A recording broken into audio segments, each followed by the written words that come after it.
How to use Google Classroom for teachers. In this video, I'll show you how to use Google Classroom for teachers. So first, go ahead and create your class and sign into your account. So go to classrooms.google.com into your browser and sign in with your Google Workspace for Education account. And then click on the plus icon at the top right of your screen and then click on Create a Class.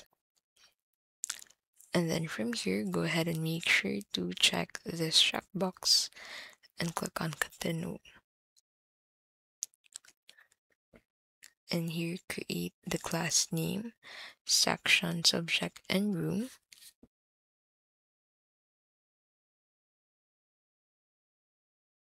So only the class name is required for this section. Click on the Create button to confirm creating this class as a teacher.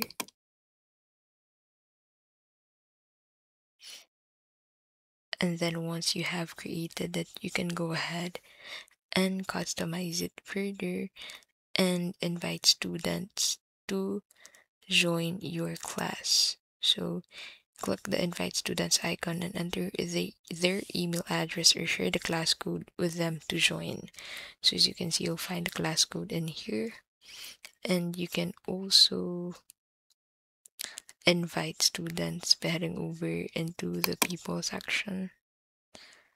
And then from here, click on this invite students button. And then simply type their name or email into the section. And then after this, you can go ahead and proceed on posting materials. So head over to the classwork tab, and then in here, you can go ahead and click on this create button. And as you can see, you can go ahead and assign assignments, quiz assignment, question, material, reuse post, and set topics for your class. And that is how you can basically use Google Classroom for teachers. If this video was helpful, please don't forget to give this video a like and subscribe for more videos like this.